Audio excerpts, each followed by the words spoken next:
warahmatullahi wabarakatuh. Selamat Waalaikumsalam Waalaikumsalam warahmatullahi wabarakatuh. Pagi, Bu.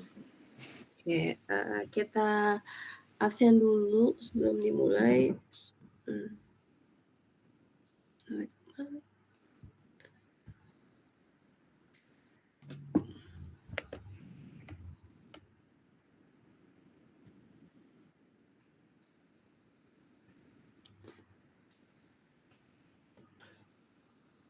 Adinda hadir? Hadir, Bu. Rashid? Ridho? Ridho hadir? Belum ya? Ridho Baihaqi? Belum. Rival? Belum, Bu. Hadir, Bu, hadir. Rival hadir ya. Zirhan? Zirhan udah hadir belum? Hadir, Bu. Hadir, Bu. Zirhan hadir. Tadi Rival juga udah hadir ya. Rival. Tiara? Hadir, Bu. Oke. Novana? Hadir, Bu. Oke. Novia? Hadir, Bu. Ardi? Ardi hadir? Belum ya. Saniatul? Hadir, Bu. Saum? Hadir, Bu. Oke, Saum. Alfa? Hadir, Bu. Oke. Seviana? Seviana belum Hadir, hadir? Bu. Oke. Hadir, Bu. Siap-siap. Talia? Hadir, Bu. Ilhan? Hadir, Bu. Ibnu? Hadir, Bu. Zahira? Hadir, Bu. Zahra? Hadir, Bu. Mahathir hadir. Putri? Hadir, Ibu. Oke. Nur Alifah? Hadir, Ibu. Oke. Rabani izin tadi. Rabani. Kesia juga izin ya. Kesia kuasa izin. Kesia izin kan ya? Kesia. Iya, Bu, izin. Revah? Hadir, Bu. Cynthia? Hadir, Ibu.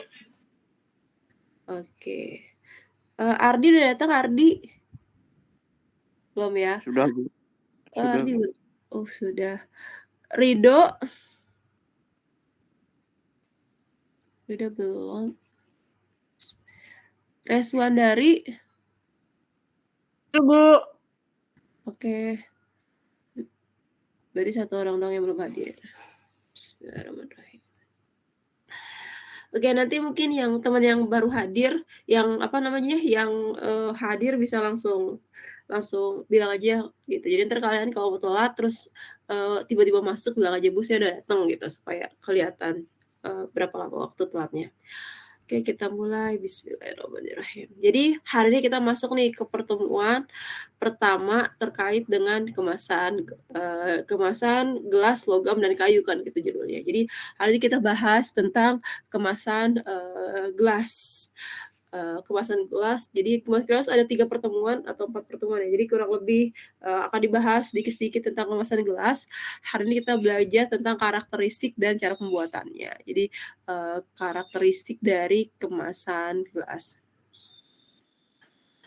Kemasan gelas adalah salah satu jenis kemasan yang paling yang paling lama kali, yang paling digunakan. Jadi kalau ngomongin tentang kemasan gelas, awalnya dulu tuh proses pembuatan itu kayak nggak sengaja. Jadi kayak kalau kalian baca sejarah pembuatan kemasan gelas, sebenarnya awalnya itu adalah orang-orang pada saat berlayar gitu bikin api unggun di pinggir pantai dengan menggunakan pasir, dengan menggunakan kayak kulit-kulit kerang kayak gitu. Terus, pakai kayu dipanasin, itu, pas pagi-pagi itu sisa dari api unggunnya itu kayak membentuk bongkahan warna putih gitu, bongkahan putih yang bening. Itu merupakan awal pertama kali akhirnya, ditemukannya gelas. Jadi, kok bisa ya terbentuk bongkahan bening ini, dan setelah dilakukan penelitian-penelitian, ternyata emang komponen-komponennya itu dalam kemasan gelas salah satunya harus ada komponen pasir silikanya. Jadi, itu awalnya, sejarahnya ketidaksengajaan membentuk bongkahan, bongkahan kaca bening, dan akhirnya sekarang berbagai kemasan kaca, dibuat gitu.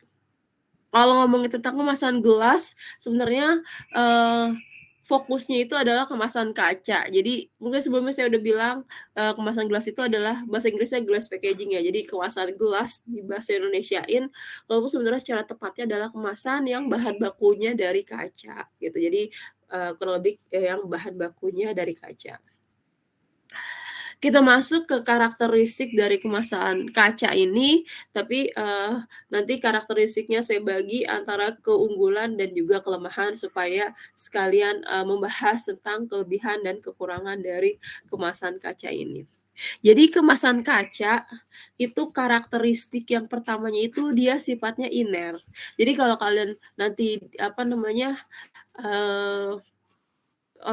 menemukan kata inert di dalam buku ataupun pembahasan apapun, yang dimaksud inert adalah tidak mudah bereaksi dengan senyawa lain. Jadi bisa dikatakan kalau ngomongin tentang kemasan kaca ini adalah kemasan yang paling aman digunakan untuk produk pangan.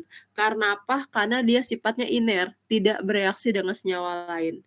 Kalau misalnya kemasan, plastik, kemasan logam, mungkin masih bisa berinteraksi, produk dalamnya dengan kemasannya. Tapi untuk kemasan kaca, dia cenderung karakteristiknya inert, jadi tidak mudah bereaksi dengan senyawa lain, artinya migrasinya sangat rendah dan bisa dikatakan kemasan kaca atau gelas ini adalah kemasan yang paling aman untuk kemasan pangan. Jadi bisa dikatakan yang paling tinggi lah keamanannya dibandingkan dengan kemasan-kemasan yang lain. Dibandingin kemasan plastik, kemasan logam begitu, apalagi kemasan kertas. Jadi kemasan gelas ini adalah kemasan yang paling aman karena sifatnya inert. Yang kedua, dia juga punya karakteristik yang hermetis. Jadi minggu lalu kita udah belajar nih, apa sih yang dimaksud dengan kemasan hermetis gitu. Kemasan yang tahan terhadap uap dan juga gas. Air dan juga gas oksigen, gas CO2 dan gas-gas yang lain. Jadi, kemasan gelas itu permeabilitasnya 0. Maksudnya seperti apa? Jadi bener-bener nggak bisa ditembus oleh uap air dan juga gas, apalagi mikroba. Jadi bener-bener, barrier yang baik. Jadi istilahnya kalau kita naruh produk kita di, kemasan, kaca, terus kita tutup dengan keadaan yang baik, jadi bener-bener nggak ada, paparan dari gas dan uap air dari luar kemasannya. Dari luar kemasannya jadi nggak ada paparan karena dia permeabilitasnya 0. Jadi yang pertama sifatnya inert, yang kedua itu dia sifatnya itu adalah hermetis, tidak dapat ditembus oleh, eee, uap air dan gas yang ada di luar. Yang ketiga, dia memiliki kekuatan mekanis yang baik. Jadi dia, punya kekuatan mekanis. Artinya apa? Artinya dia masih memungkinkan untuk ditumpuk. Terus dia tahan terhadap tekanan dari dalam. Jadi kalau misalnya kita mau produk-produk yang, yang mengandung tekanan kayak misalnya, minuman yang ada oksigennya, atau mungkin minuman-minuman yang, berkarbonasi kayak gitu, itu cenderung aman. Terus yang keempat, ada yang mau tanya dulu kah? Atau mungkin ada yang mau didiskusikan? Bu, maaf Bu, saya udah hadir tadi habis dari kamar mandi. Oh gitu. Siapa Iya, namanya? Muhammad Ridho Bayakibia. Oke.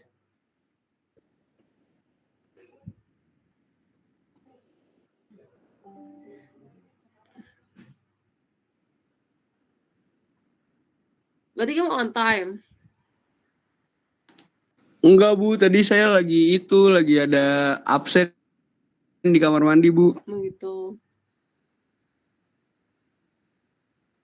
Ya, jadi apa namanya? Supaya adil aja, nggak apa-apa saya tulis telat, tapi saya tulis 5 menit. Jadi entar supaya apa nanti besok-besok kalau emang ada masalah yang sama dikabarin aja gitu. "Bu, saya izin telat 5 menit, mau kamar mandi dulu," gitu, supaya kayak gitu ya. Iya Bu, baik Bu. Maaf ya Bu. Nggak apa-apa. Ya jadi nanti apa namanya, supaya kan di kontrak perkuliahan kita bilang mau ada saat ini lagi ada sistem compare. Jadi supaya nanti teman-teman juga ke depannya apa namanya lebih disiplin dan lain-lain. Oke ya.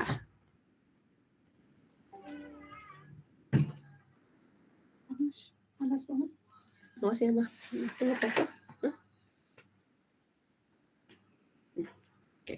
Jadi apa tadi mana? Yang nomor 1 sifatnya iner, yang kedua itu dia punya karakteristik hermetis, memiliki kekuatan mekanis yang baik, tahan terhadap tekanan dari dalam, dan juga yang terakhir itu transparan. Jadi di ilmu material sebenarnya kalau ngomongin tentang karakteristik kemasan transparan itu merupakan bagian dari kelebihan dan bagian juga dari kekurangan. Ada yang mau coba jawab nggak sih? Kenapa sih transparan itu kelebihan dari kemasan? Ada yang tahu nggak kenapa sih transparan itu bagian dari kelebihan? Ada yang mau coba Karena jawab? bisa terlihat Bu produknya. Karena bisa dilihat produknya. Kenapa sih bisa dilihat itu bagian dari kelebihan?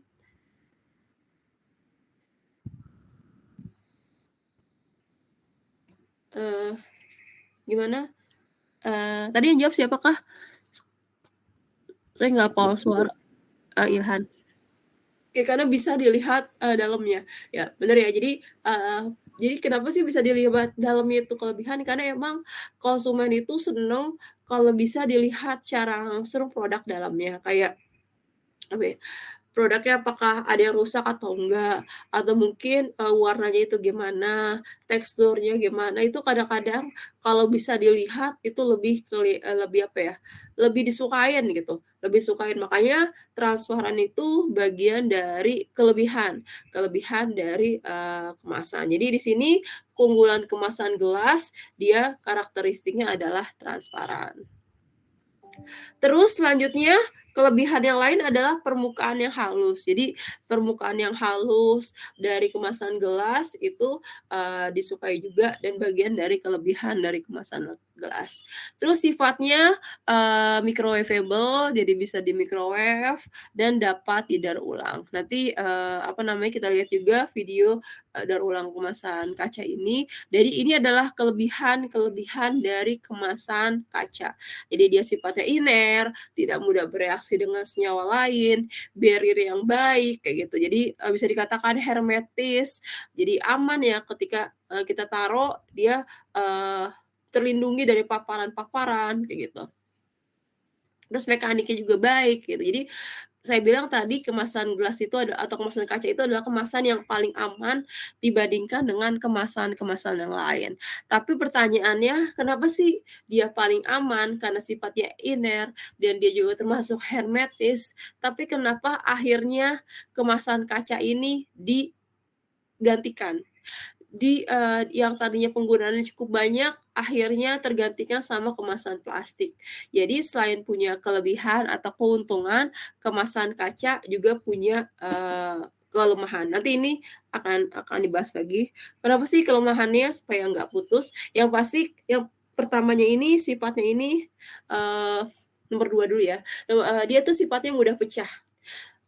Kenapa mudah pecah? Jadi karena emang kaca itu sifatnya mudah pecah, akhirnya ketika mau digunakan digunakan ke produk, ada kemungkinan bahaya-bahaya yang muncul. Jadi ketika resikonya pecah, maka akan mungkin bahaya-bahaya yang muncul. Dan yang pastinya karena kemasan kaca ini beresiko pecah, ketika proses distribusi, ketika proses penyimpanan, dia butuh kesukaran yang lebih sulit. Jadi kayak ketika distribusi, pastinya dia butuh kemasan, sekunder yang lebih sulit. Kayak contohnya di sini ketika dia mendistribusikan kemasan kaca, mana ya, distribusikan kemasan kaca, dia butuh corrugated dan di antara kemasan-kemasan kaca yang lain, selain butuh, corrugated, dia juga harus dibatas-batasin supaya nggak ada interaksi antara kaca satu dengan kaca yang lain nanti akan pecah, gitu. Jadi, dia berarti bisa dikatakan dia butuh cost yang lebih tinggi, karena dia butuh kemasan, sekundernya yang lebih safety. Jadi kayak dia butuh, bisa dikatakan butuh pembatas. Jadi kalaupun dia butuh corrugated buat kemasan sekunder, dia juga butuh pembatas untuk menjaga nggak ada, kaca satu sama kaca satu yang saling bersentuhan akhirnya pecah, kayak gitu. Jadi dia butuh cost yang lebih banyak. Atau mungkin kayak misalnya dia pakai penutup kayak gini nih, di polimer kayak gini, tetap aja butuh pembatasnya juga supaya antara kaca satu dengan kaca satu juga tidak saling bertumpukan dan akhirnya pecah. Jadi ketika seperti itu, berarti dia butuh kemasan sekunder yang lebih banyak dan akhirnya membutuhkan cost yang lebih tinggi. Dibandingkan misalnya kalau kita, mendistribusikan, produk dengan menggunakan kemasan plastik misalnya kayak gitu, yang misalnya sama-sama plastik yang bentuknya botol kayak PET, dia mungkin nggak butuh kayak mungkin butuh butuh corrugated juga, tapi mungkin corrugated-nya nggak perlu setebel atau mungkin, lapisannya sebanyak yang kalau kita mengemas kemasan kaca. Dan tidak juga butuh, pembatas buat akhirnya seperti kemasan kaca. Mudah-mudahan dipahami ya. Kayak gitu. Jadi, bisa dikatakan ketika menggunakan kemasan kaca, walaupun kemasan kaca ini cenderung aman, tapi butuh, cost buat kemasan sekunder yang lebih, banyak, gitu. Dan juga kalau kita perhatikan untuk kemasan, plastik misalnya, dia kan karena termasuk jenis kemasan fleksibel, ketika disimpan, penyimpanan gitu, itu bisa bentuknya roll. Tapi kalau untuk kemasan kaca, ketika disimpan, dia cenderung bentuknya bentuk tetap kemasan kaca. Dengan perlindungan yang sama, misalnya harus, dilindungi supaya nggak pecah. Jadi kayak ada pembatasnya juga. Jadi walaupun disimpan juga tetap aja harus ada, kayu pembatas, atau mungkin dikasih, apa namanya, kardus-kardus atau corrugated supaya terlindungi dari pecah atau mungkin saling berinteraksi dengan kaca yang lain, itu kan jadi butuh cost yang lebih banyak. Selanjutnya adalah densitas yang tinggi, jadi cenderung berat kemasan kaca ini. Jadi, akhirnya gimana? Ya pasti nanti biaya distribusinya lebih tinggi. Jadi ketika didistribusikan dia butuh cost yang lebih tinggi. Makanya akhirnya, walaupun dia tanda kutip "aman", terus inernya dia sifatnya iner, dia juga punya karakteristik yang hermetis, tapi, tetap aja akhirnya tergantikan karena apa? Karena dari segi cost-nya. Gitu. Jadi, ini, kenapa akhirnya, kemasan kaca tergantikan sama kemasan yang lain. Terus dia juga punya karakteristik yang transparan. Jadi, tadi kok transparan itu bagian dari kelebihan, tapi di sini transparan bagian dari kelemahan. Jadi transparan itu sebenarnya di produk itu ada 2 mata sisi, satu kelebihan, satu juga kekurangan. Kekurangannya apa? Biasanya dia akan menyebabkan kerusakan untuk produk-produk yang sensitif terhadap cahaya. Jadi ada beberapa produk, terutama produk makanan dan juga beberapa senyawa kimia yang sensitif terhadap cahaya. Kayak misalnya produk-produk makanan yang mengandung asam lemak. Produk-produk makanan yang mengandung asam lemak ketika terkena cahaya, dia cenderung mengalami namanya oksidasi. Oksidasi itu gimana? Jadi ada reaksi, produknya itu dengan cahaya dan juga ada bantuan oksigennya juga, jadi akan membentuk, apa ya, akan membentuk kira-kira luarannya itu adalah bau tengik. Jadi kalau misal kalian pernah, produk-produk lemak yang agak-agak bau tengik, berarti disebabkan oleh oksidasi. Salah satu faktornya adalah cahaya.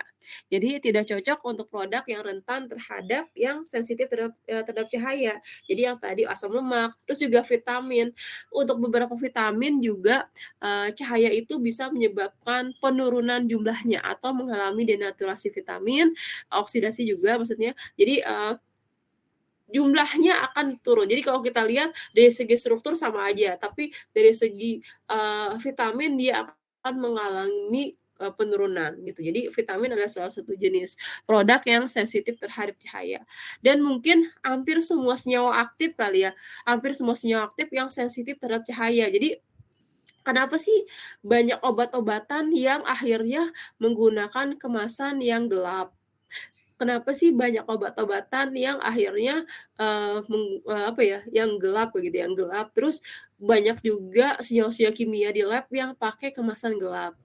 Eee, rat karena apa? Karena dia sensitif terhadap cahaya alasannya. Jadi, sensitif cahaya, terus pelindungan supaya nggak rusak akibat cahaya, akhirnya menggunakan kemasan yang gelap. Jadi transparan itu bagian dari kelemahan dan juga, ada juga kelebihannya. Kelebihan yang tadi bisa dilihat oleh konsumen. Oke, sampai sini dari segi kelemahan dan kelebihan, ada yang mau tanyain dulu nggak? Atau ada yang mau didiskusikan? Ada yang punya tanyakan dulu kah? Atau udah cukup jelas? Ada yang bertanya dulu?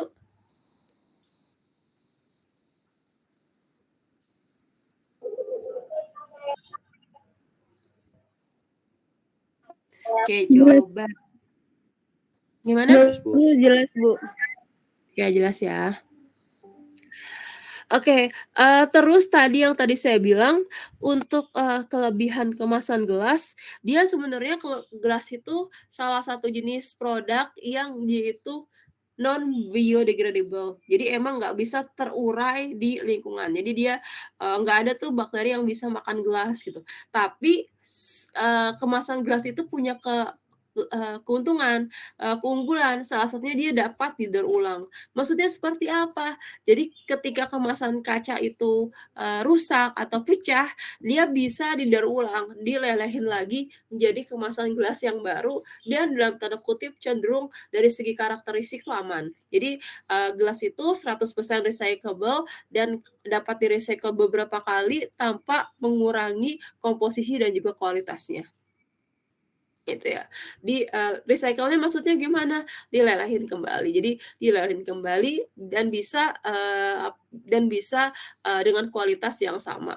Kalau digunakan kembali gimana? Di-reuse, di-reuse juga sama. Jadi kan kemarin kita udah belajar ada, jenis-jenis kemasan, ada kemasan yang bisa digunakan kembali, ada yang kemasan memang sekali pakai, disposable, ada multi-trip gitu, ada semi disposable.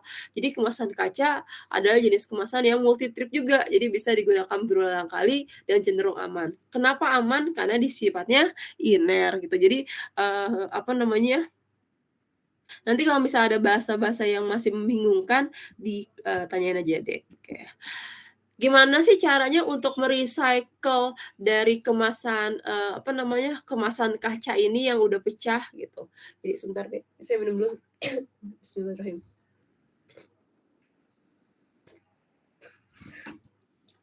Gimana sih caranya me-recycle kemasan kaca yang udah pecah? Jadi kemasan kaca, yang pecah biasanya kan dibuang tuh di tempat pembuangan. Nanti akan dikumpulkan dikumpulkan untuk apa ya, dikumpulkan gitu, dikumpulkan nanti akan dibersihkan kembali. Jadi kayak dibersihkan misalnya dengan menggunakan cairan, karena kan nanti ketika apa namanya, di pembuangan itu kan kotor gitu ya, kotor mungkin ada tanahnya atau mungkin, eee eee, terkena larutan-larutan apa, atau mungkin masih ada sirupnya gitu, atau mungkin ada apapun, maka biasanya ada pembersihannya dulu. Setelah dibersihkan nanti ada proses untuk menghilangkan label-labelnya. Maksudnya seperti apa? Jadi kan kadang-kadang kalau kita lihat kemasan, apa namanya, kemasan, kemasan gelas itu kan ada label-label di samping-sampingnya, itu biasanya dipisahin dulu. Ada juga beberapa industri yang misah-misahin dulu, kayak misahinnya berdasarkan apa, berdasarkan warna. Jadi kadang-kadang ada yang dipisahin, dulu label-labelnya, ada juga yang dipisahin dulu berdasarkan warna-warnanya. Jadi, baru dipisahin nih warna-warna jadi warna hijau mau warna hijau, warna transparan mau transparan, warna kuning mau kuning, warna merah mau warna. Biasanya kan warnanya berbagai macam gitu, baru nanti label-labelnya itu keluar-keluarin. Kayak misalnya ada label-labelnya atau mungkin ada plastik di dalamnya itu akan buang-buangin. Tapi ada juga yang, dibuang-buangin dulu label-labelnya baru dipisah-pisahin berdasarkan, warna, ada berdasarkan warna baru berdasarkan ukuran gitu. Tapi yang pasti di sini kurang lebih seperti itu, labelnya harus dihilangin dan, dilelehinnya juga berdasarkan warnanya gitu. Berdasarkan warnanya, umumnya berdasarkan warnanya, baru nanti akan dilelehin kembali menjadi, lelehan, baru nanti dicetak berdasarkan menjadi sesuai dengan bentuk cetakannya, baru nanti bisa digunakan kembali, jadi aman kalau misalnya mau digunakan kembali di pangan, gitu. Jadi siklusnya kurang lebih seperti itu untuk kemasan, kaca.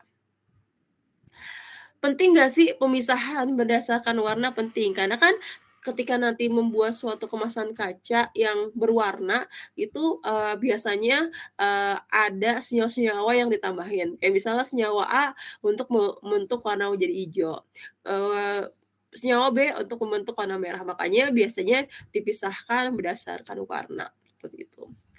Kalau di luar negeri untuk kemasan kaca ini, udah ada, kode-kodenya.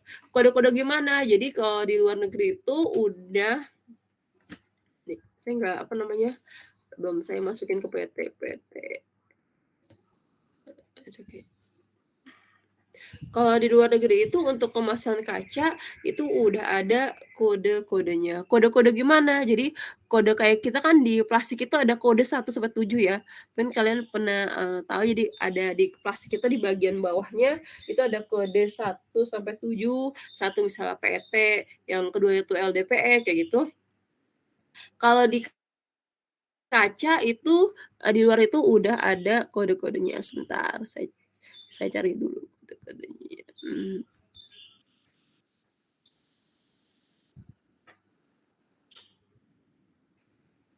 Loh, kok jadi ini ya?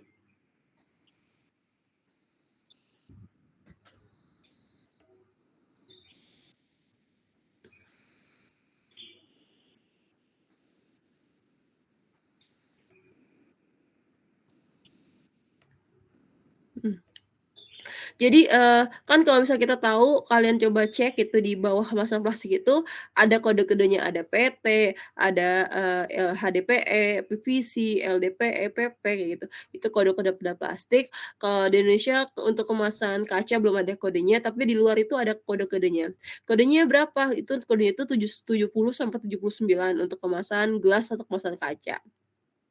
Kodenya itu menunjukkan warnanya sebenarnya, kayak warna 71 itu untuk yang warna clear, untuk yang warna transparan. Kalau 72 itu untuk warna green, 73 itu untuk yang gelap, jadi yang, warna, gelap. Kalau yang nomor 47 untuk warna yang lebih terang gitu. Jadi, gelas juga ada yang gelas yang lebih terang sama gelas yang clear kayak gitu. Itu nanti disesuaikan sama warna-warnanya gitu untuk kemasan, gelas.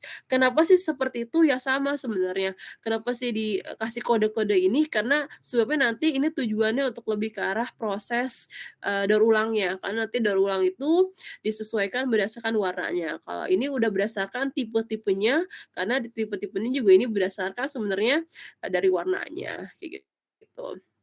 Jadi di luar itu kan dari sistem recycle-nya kan udah cukup baik ya. Jadi di sini kode-kodenya lebih banyak karena nanti recycle-nya itu berdasarkan kode-kodenya. Kayak jadi nomor 1 misalnya plastik gitu ya, nanti proses pelelehan PET ya dengan PET sendiri, jadi nggak bisa dicampur PET sama HDPE gitu. Jadi PET sama PET, HDPE sama HDPE gitu, PVC sama PVC gitu. Jadi nanti dilelehin, kembalinya berdasarkan kode-kodenya. Jadi untuk kaca juga sama, berdasarkan kode-kodenya juga. Tapi kurang lebih sama berdasarkan warnanya. Jadi kode-kodenya itu juga untuk kemasan kaca itu berdasarkan warna. Oke, sampai sini ada yang mau tanya dulu kah teman-teman? Atau mungkin saya terlalu cepat atau masih bingung? Silahkan ditanyakan.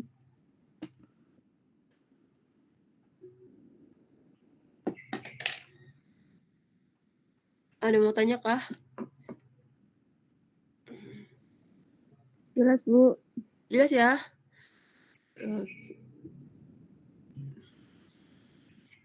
Oke. Gitu. Oke, sebelum kesini saya pengen ngasih lihat video dulu deh. Saya lupa.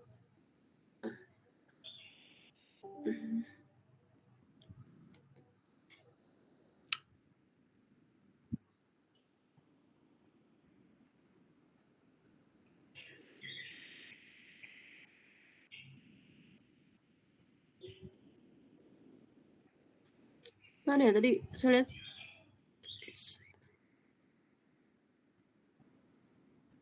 Jadi ya. Jadi namanya itu kalet. Kalet itu adalah apa? Kalet itu kalau bahasa itunya kalet itu merupakan apa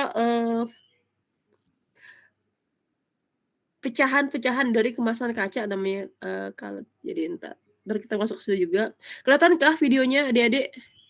Kelihatan, Bu. Kelihatan, Oke. Bu. Oke.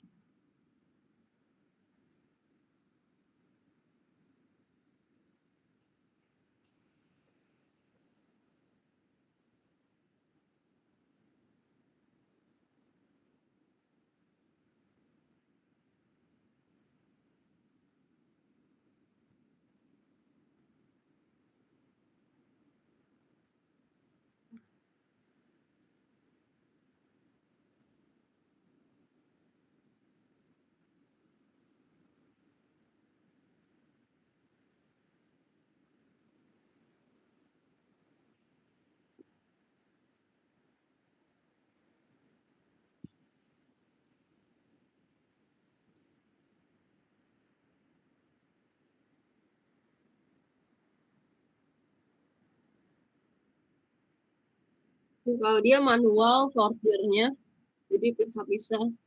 Sortirnya itu biasanya berdasarkan warna.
Oke, mohon maaf ya Dek, kayaknya sinyalnya kurang bagus. Saya download dulu. Tapi nanti video-video ini akan saya lampirkan juga di e-learning. Jadi mungkin nanti kalian nggak semuanya saya buka. Nanti kalian bisa lihat di e-learning kalau misalnya pengen lihat gitu ya. Bisa sih udah langsung aja kita buka aja.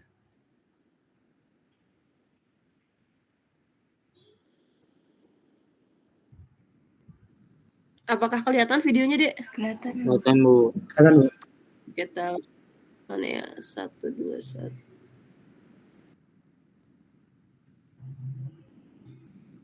Tadi saya mana sih sampai di sini ya?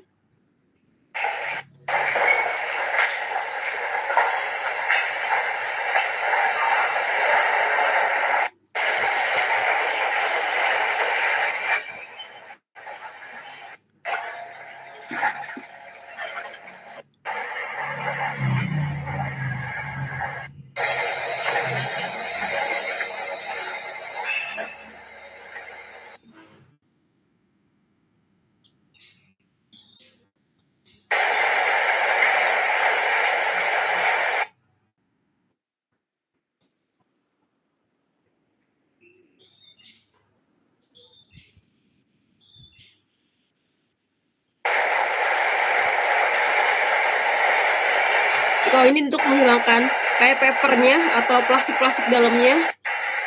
Untuk jadi dipisahin dari gelasnya. Papernya nanti dibuang. Kayak sisa labelnya gitu.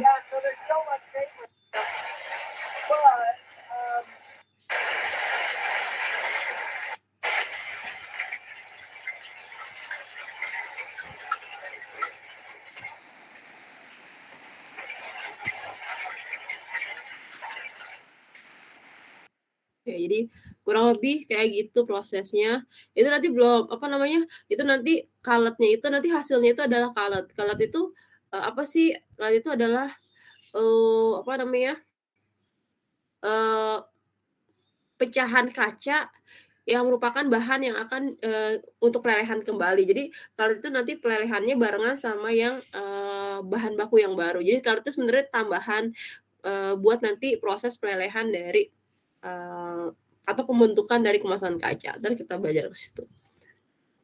Kurang lebih seperti itu.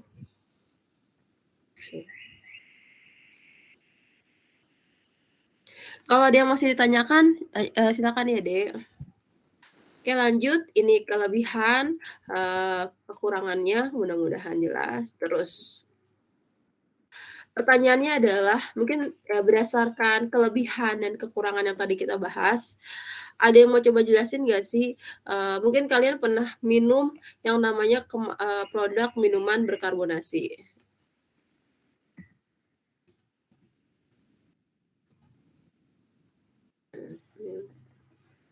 Pertanyaan saya, kenapa kan kalau minuman berkarbonasi itu kan di pasaran itu kan menggunakan 2 jenis kemasan ya, 2 jenis material, sorry. Ada yang menggunakan material plastik ada yang menggunakan material plastik, ada juga yang menggunakan material kaca. Kan kalian pernah lihat ada yang pakai plastik, ada yang juga pakai kaca. Ada yang pakai plastik dan pakai itu ada semut. Bismillahirrahmanirrahim.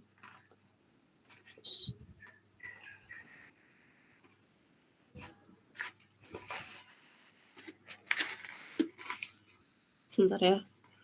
Oke. Ada yang pakai kemasan plastik dan ada juga kemasan kaca. Tapi kalau kalian perhatikan, itu untuk produk minuman berkarbonasi yang dikemas dengan kemasan kaca sama yang dikemas dengan kemasan plastik itu ada perbedaan masa kadaluarsanya. Kalau misalnya minuman berkarbonasi yang disimpan pada yang di plastik, dia itu masa simpannya itu kurang lebih selama 6 bulan. Tapi kalau misalnya untuk kaca, minuman berkarbonasi yang sama, dia itu masa simpannya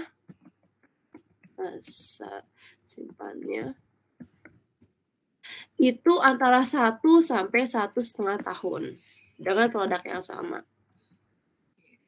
Ada yang bisa coba jelasin nggak sih, kenapa sih masa simpan minuman berkarbonasi pada material plastik dan kaca dengan minuman yang sama, itu punya masa simpan tuh maksudnya apa ya, umur simpan atau kadaluarsa yang berbeda, gitu. Oke, ada yang mau coba jawab kah, kenapa? Ibu,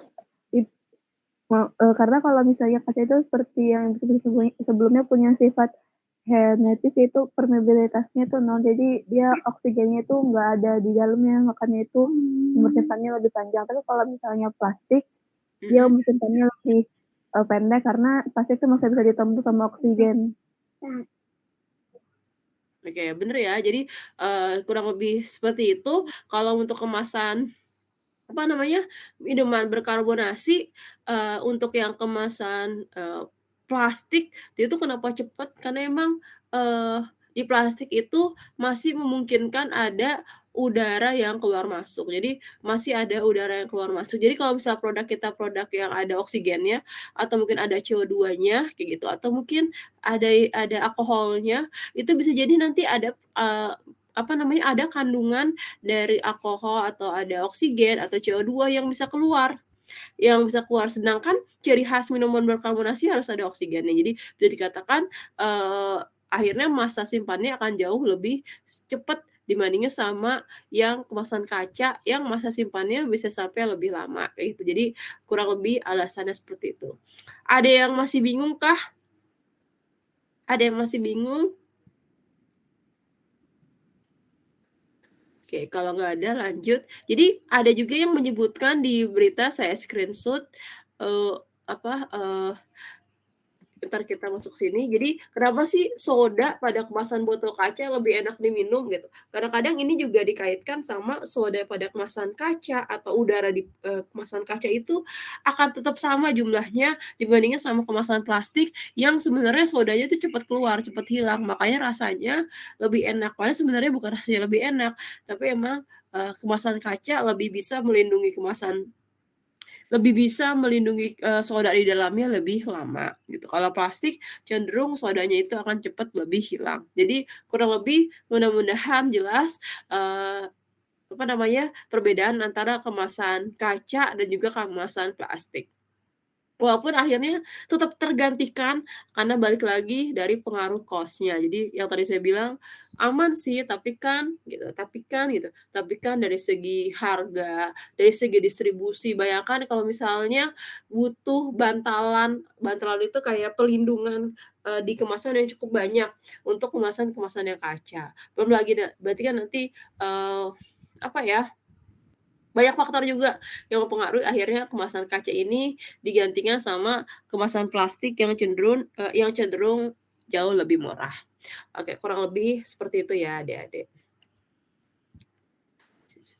Nanti di sini jadi, kenapa sih kemasan gelas sudah mulai tergantikan kemasan gelas sudah mulai tergantikan dengan kemasan plastik, ini masih salah. Ya pasti kita lihat dari karakteristiknya. Jadi kemasan gelas dia sebenarnya dari rasa, flavor dia lebih baik. Karena dia, sifatnya nggak berinteraksi dengan, material kemasan plastiknya. Tapi, ya ini kelebihannya ya, kalau misalnya plastik masih mungkin terjadi namanya migrasi. Jadi mungkin kalian pernah dengar istilah migrasi itu apa sih? Proses perpindahan senyawa dari kemasan ke pangan. Jadi umumnya dialami oleh kemasan plastik. Jadi apakah semua kemasan plastik itu migrasi? Enggak, tergantung, karakteristik dari plastik sama, produknya. Mungkin nanti akan lebih detail di mata kuliah yang lain, tapi yang pasti, kalau kemasan plastik cenderung bisa terjadi, perubahan atau me-leach chemical. Jadi, perpindahan senyawa dari, plastiknya ke produknya. Kemasan kaca dia reusable, jadi bisa digunakan kembali. Kalau plastik dia landfill. Jadi untuk sebagian, bukan sebagian ya, untuk beberapa, mungkin, untuk permasalahan dari kemasan yang multi trip yang dapat digunakan kembali adalah biaya dari distribusi.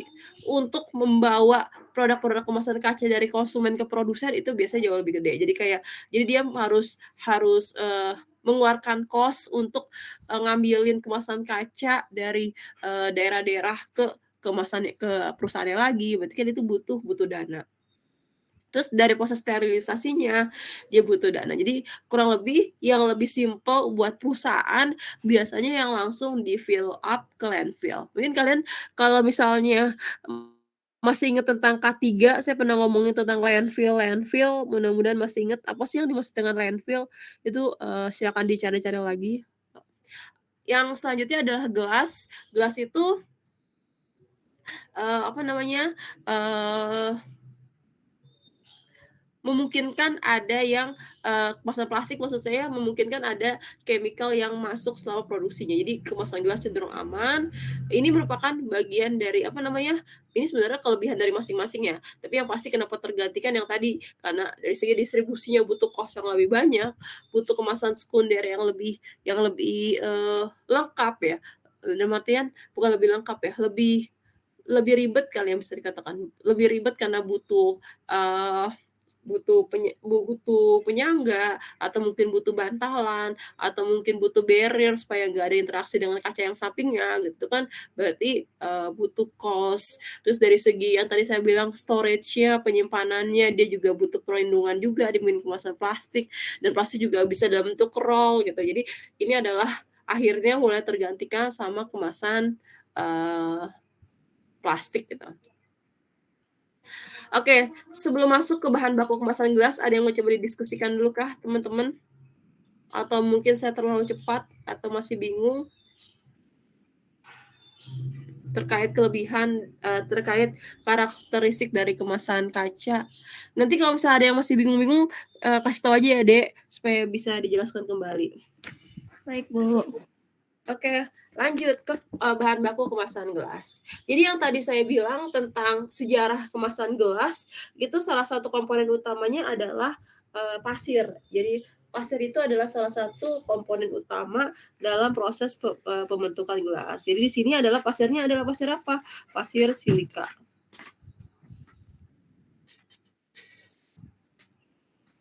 Tadi udah itu mah ada semut yang tetep ada pasir, jadi SiO2 atau silika. Nanti ada sodium oxide, kalsium oxide. Nanti kita coba diskusikan fungsi-fungsinya untuk apa. Yang pertama ada pasir silika. Pasir silika itu komponen utamanya yang untuk membentuk kemasan gelas. Ada soda abu yang ditambahkan biasanya untuk membuat kemasan gelas jadi lebih jernih. Jadi soda abu itu sebenarnya dari kalau di alam itu sebenarnya itu dari dari kulit kerang gitu, itu soda abu. Terus dari pembakaran gitu, itu abu-abunya. Terus batu kapur untuk memperkuat kemasan gelas. Terus ada pecahan kaca. Jadi pecahan kaca yang tadi kalet, yang tadi kita lihat, yang dari kaca-kaca yang pecah, akhirnya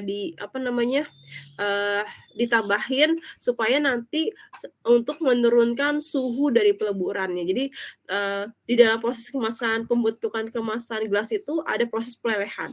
Pelelehannya itu untuk kemasan gelas itu sampai ribuan, kayak misalnya 1000 Celcius, 1000 derajat Celcius gitu.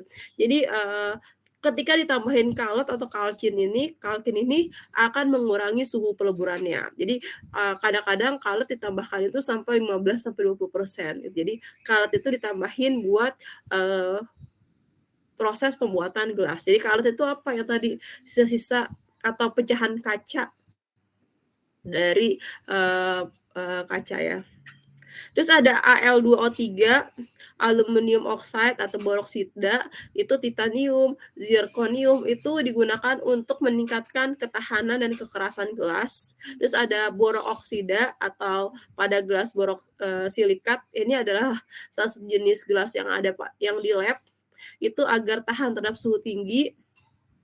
Na2SO4 atau AS2O3 untuk menghaluskan dan juga menjernihkan. Jadi nanti kalau kita lihat di sini kandungannya itu banyak, tapi nggak semua dalam kemasan gelas itu menggunakan semua material ini. Jadi nanti disesuaikan sama jenis-jenis gelasnya. Kayak misalnya untuk kemasan di rumah gitu, itu kan nggak butuh kemasan yang tahan banget terhadap suhu tinggi. Jadi kan kalau misalnya yang boroksida itu kenapa mahal? Karena dia ditambahin boroksida, biasanya digunakan untuk laboratorium. Jadi gelasnya itu langsung bisa bersentuhan langsung dengan panas. Jadi kan kadang-kadang kalau di lab itu gelas itu langsung ditaruh di hot plate buat manasin gitu, kayak gelas aluminium foil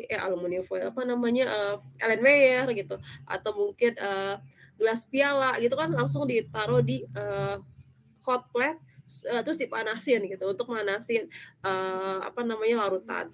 Itu jadi emang didesain supaya tahan terhadap suhu tinggi. Terus kayak langsung dipanasin di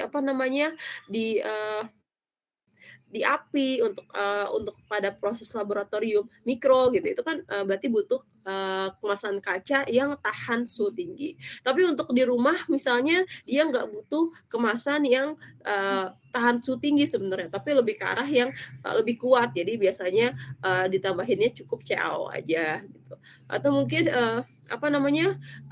untuk beberapa gelas tertentu dia butuh kemasan gelas yang jernih gitu. Jadi tambahin Na2SO4. Jadi nanti ini juga bahan baku ini disesuaikan sama jenis gelasnya. Jadi ntar kita belajar jenis gelas itu beda-beda karakteristiknya. Nanti kenapa beda-beda? Ternyata komponen yang ditambahin juga berbeda-beda tergantung sama kebutuhannya. Jadi misalnya di sini nih untuk yang buat yang tahan UV misalnya tapi mahal, ternyata ada tambahan BO2O3-nya gitu. Untuk yang untuk lab ada tambahan B2O3-nya. Jadi nanti harga gelas juga beda-beda, jadi tergantung sama komponen-komponen yang ditambahin. Kayak gitu kurang lebih seperti itu.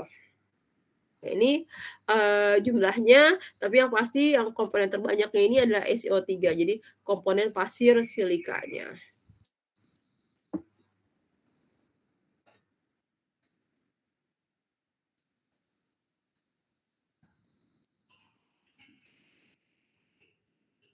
Terus di sini ada cullet, jadi ngomongin tentang cullet ada recycle gelas recycle yang berasal dari konsumen atau mungkin dari perusahaan. Jadi kan nanti biasanya itu sebelum diedarkan akan ada kayak R&D-nya, akan ada pemeriksaan dari kemasan gelasnya.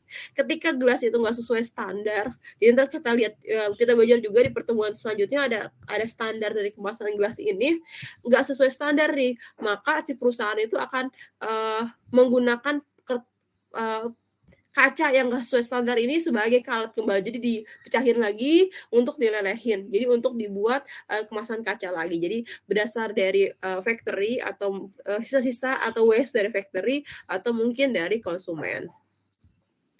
Jadi kadang-kadang ditambahin cukup tinggi, jadi ditambahin untuk meningkatkan melting rate dan signifikan untuk mengurangi kebutuhan energi dari kemasan gelas. Jadi emang sengaja ditambahin supaya suhunya, sebenarnya suhu pelelehannya itu lebih turun gitu. Jadi tujuannya seperti itu. Apakah recycle gelas bisa recycle aja, jadi nggak ditambahin sama pasir? Itu tetap aja nggak bisa. Jadi sebenarnya si culletnya itu walaupun bisa di-recycle, ketika dilelehkan dia juga sebenarnya butuh soda atau bisa dikatakan butuh pasir silika tambahannya gitu. Jadi sebenarnya cullet itu walaupun recycle dia harus bergabung juga sama yang lain.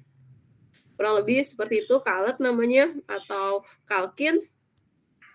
Yang kedua di dalam komponen gelas itu ada beda-beda. Beda-beda maksudnya gimana? Ada yang warna yang nggak berwarna atau yang clear, ada juga yang bentuknya warna coklat, ada juga yang green, ada juga berbagai macam jenis-jenis warnanya gitu. Itu nanti kenapa beda? Karena ada senyawa yang ditambahin. Senyawanya itu apa? Ada yang misalnya ini warna-warna yang tambahin itu ada yang kadmium sulfida, ada yang membentuk warna yellow, ada yang gold chlorid, ada yang membentuk warna red, cobalt, terus manganis dan lain-lain. Ini adalah komponen-komponen yang ditambahin. Jadi emang rata-rata ini metal ya, besi. Jadi ditambahin untuk membentuk warna-warna. Apakah setiap warna ini punya karakteristik yang berbeda-beda? Iya, jadi setiap warna yang ditambah itu punya karakteristik beda-beda, terutama terhadap kemampuannya sebagai melindungi dari produknya. Jadi maksudnya seperti apa? Jadi perlindungan terhadap cahayanya itu beda-beda setiap warna. Dan yang paling baik adalah yang warnanya kayak gini atau biasa juga disebut dengan warna amber brown, warna coklat ke kuning-kuningan gitu. Jadi warna coklat kuning-kuningan adalah berdasarkan hasil penelitian enggak ada ya. Berdasarkan hasil penelitian adalah warna yang paling baik untuk menjaga produk dari sinar matahari. Makanya kalau kita lihat banyak produk-produk makanan atau produk obat-obatan atau produk senyawa-senyawa kimia di lab itu menggunakan warna ini. Jadi kenapa sih milih warna ini tidak warna yang lain? Karena emang berdasarkan hasil penelitian warna ini adalah warna yang paling baik untuk melindungi dari UV atau dari sinar ke produknya. Oke, ada yang mau tanyakan dulu kah? Kebetulan pas banget lagi azan. Ada yang mau tanyakan dulu?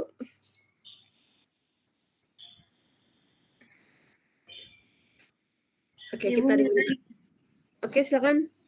Untuk proses, pewarnaannya itu dilakukan, setelah pelelehan ya Bu ya? Maksudnya setelah pelelehan itu dikasih senyawanya atau ada proses tertentu habis dilelehin terus diapain dulu gitu? Jadi nanti, pewarnanya itu merupakan bagian dari formulasi, jadi kayak langsung ditambahin gitu loh, Dek. Jadi, ketika bikin formulasi kan tambahin, silikat oxide, kalsium oxide, gitu, kayak besi oxide, aluminium oxide gitu. Jadi tambah-tambahin, nanti salah satunya adalah pewarnanya. Salah satu jenis pewarna juga ditambahin di, formulasi atau di komposisinya.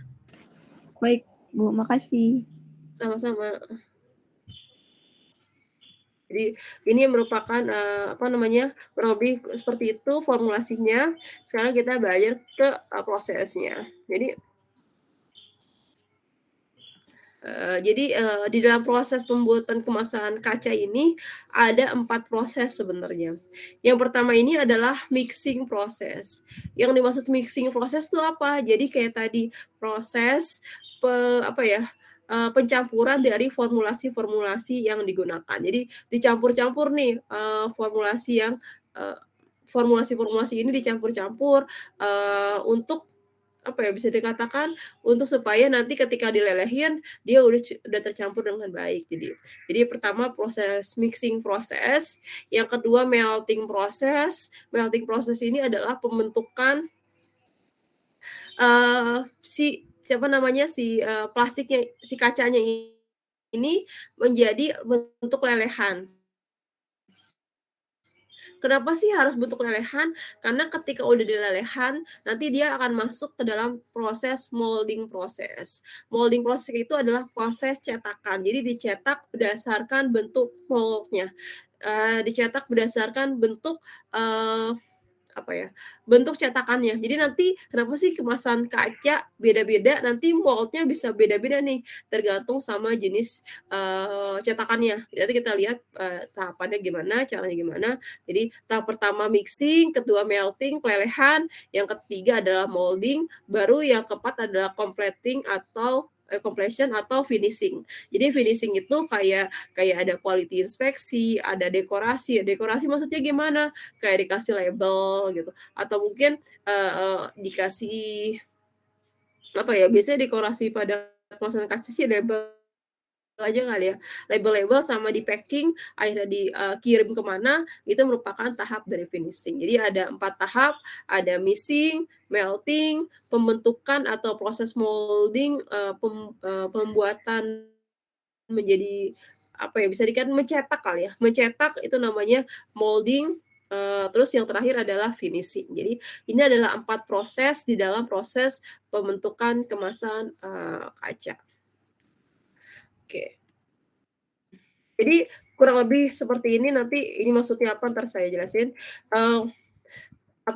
Kemasan kaca ini kayak yang tadi raw material, nanti ada proses, mixing-nya di sini, nanti akan masuk ke furnace. Furnace itu apa sih? Furnace itu adalah alat untuk memeltingkan, jadi untuk melelehkan. Suhunya berapa? Suhunya itu beda-beda, yang pasti di sini sekitar 1560 sampai 1100 derajat Celcius. Jadi suhunya tuh tinggi. Jadi nanti kalau kita lihat proses pembentukan kemasan kaca ini atau gelas ini sebenarnya mirip-mirip sama kemasan plastik. Cuma beda suhunya aja, suhunya gitu. Jadi suhu yang digunakan itu, berbeda. Nanti ada proses pembentukan forming atau tadi ada molding atau dicetak berdasarkan bentuk cetakannya gitu. Jadi ini dicetak, nanti ada proses namanya annealing. Annealing ini sebenarnya bagian dari proses mencetak. Annealing itu apa sih? Annealing itu adalah proses pendinginan sebenarnya. Tapi kalau di kemasan kaca karena suhunya itu tinggi, pendinginannya tuh nggak bisa. Jadi misalnya dari 1000 gitu langsung ke suhu ruang, itu nggak boleh. Karena biasanya ada shock temperatur, nanti akan pecah. Makanya supaya nggak pecah, ada namanya proses annealing. Annealing itu kayak proses pendinginan secara bertahap. Kayak misalnya dari suhu 1100, terus ke suhu 800, ke suhu 600, terus ke suhu 100 ke suhu 90, pas keluar udah sampai ke suhu 40 gitu. Jadi bisa dikatakan annealing itu adalah proses pendinginan yang dilakukan secara bertahap. Jadi dari suhu tinggi ke suhu akhirnya bisa, suhu ruang.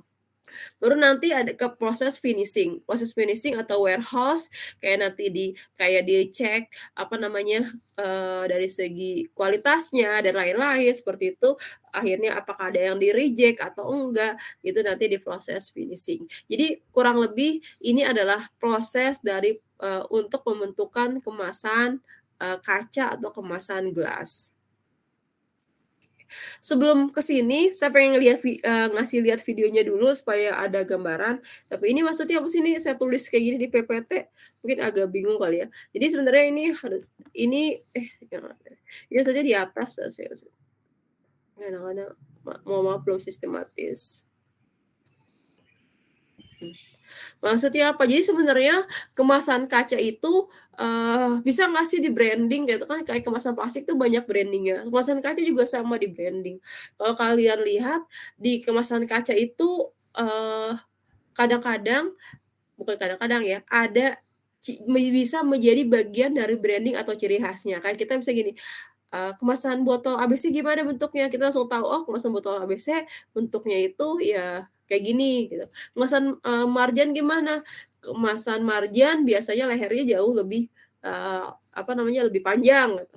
Botol Markisa gimana, botol Markisa biasanya badannya lebih besar kayak gitu, itu kan bagian dari branding juga gitu. Jadi ini, apa namanya, jadi kemasan kaca juga sama kayak kemasan-kemasan yang lain bisa juga dibuat branding. Jadi nanti mold-nya atau cetakannya juga bisa disesuaikan. Jadi misalnya pengen bentuk seperti ini, itu bisa. Makanya kalau kita perhatiin kan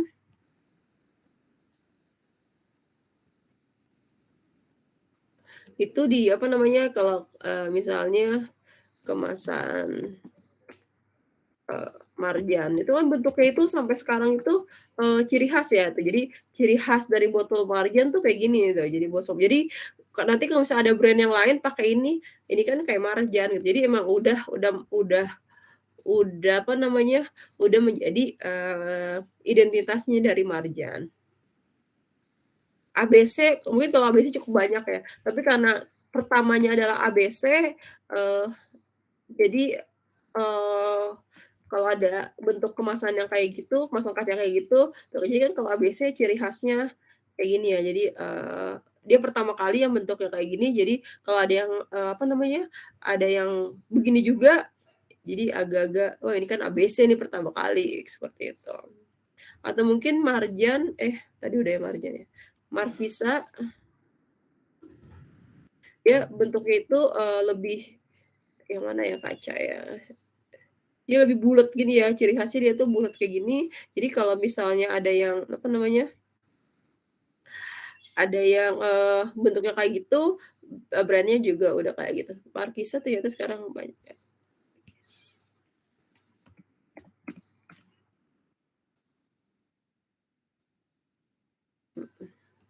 Apa sih mereknya? Oke, jadi, kurang lebih kayak gitu.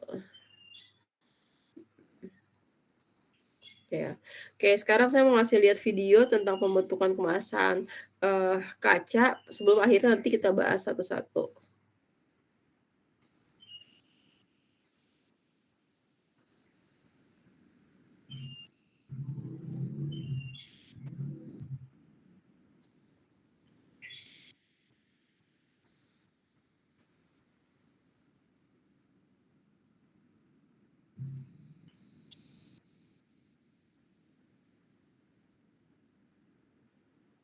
Warnanya merah tapi panasnya itu.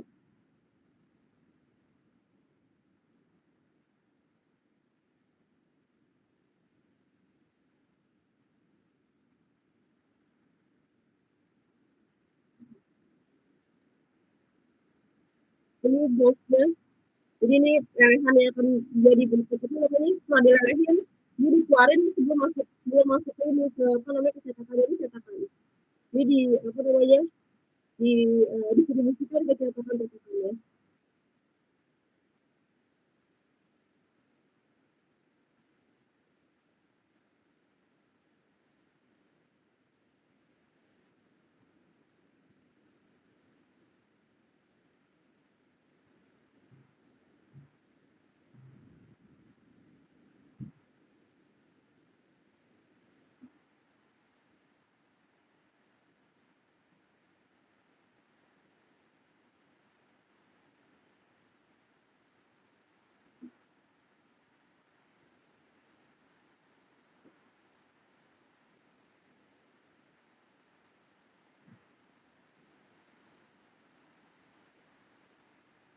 Bu, itu ditiup ya, Bu? Ditiup. Mari kita belajar. Kenapa sih bisa kayak gitu ya? Nggak masuk penulisannya. Benar, ditiup. Ditiup untuk mengikuti bentuk dari apa namanya cetakannya.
Ini sebenarnya bagian dari pengecekan.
Apa namanya?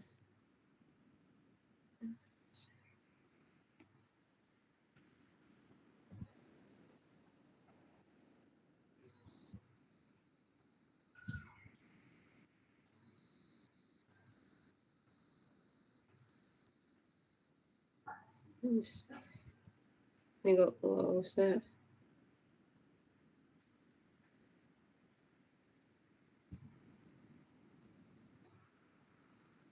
Oke, jadi kurang lebih kayak gitu. Ntar apa namanya? Kita lihat. Kalau saya ada video yang lebih oke.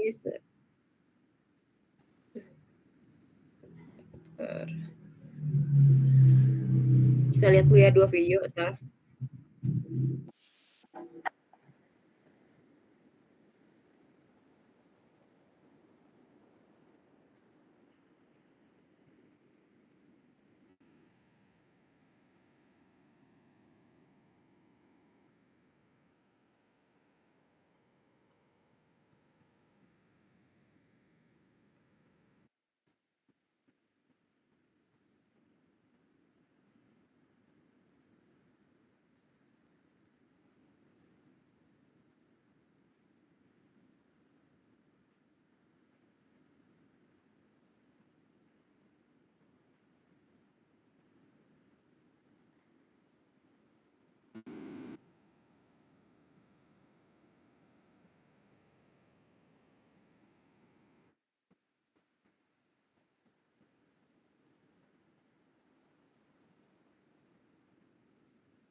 Ya tahapannya agak beda dikit, Mas, tapi sama aja.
Kayak ini, lumayan biar, akan lebih mungkin lebih memahami ini, apa namanya, ini, 2 video yang tadi kalian lihat merupakan, proses dari pembentukan, apa namanya, kemasan kaca. Mungkin tadi ada yang beda-beda, yang kedua, eee eee, di apa, yang di sini apa gitu, tapi yang pasti proses itu sama, kurang lebih ada 4 proses.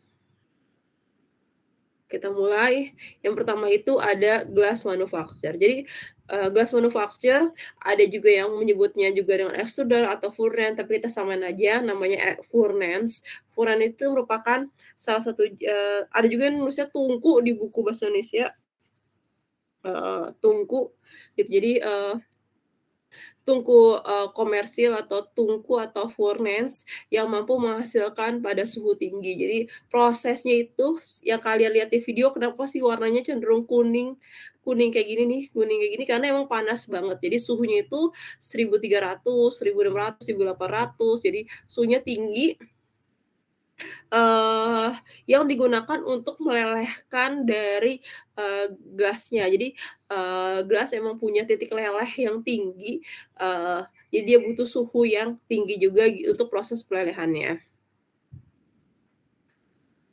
Jadi di sini, proses pembentukan, kaca itu akan mahal kalau kita kayak kayak apa namanya, kayak, harus harus membuat itu dalam jumlah yang kecil. Makanya biasanya kalau menguntungkan, berarti tungkunya juga harus besar, prosesnya itu juga harus terus-menerus. Karena kalau didupatikan atau mungkin industri kecil untuk pembuatan kemasan kaca, ini biasanya, eee cost-nya jadi lumayan. Terus juga dari sisi pembuatan karena apa ya, karena butuh energi yang tinggi dalam arti di sini adalah suhu yang tinggi, berarti cost-nya juga dalam proses pembuatan juga sebenarnya mahal juga untuk kemasan kaca.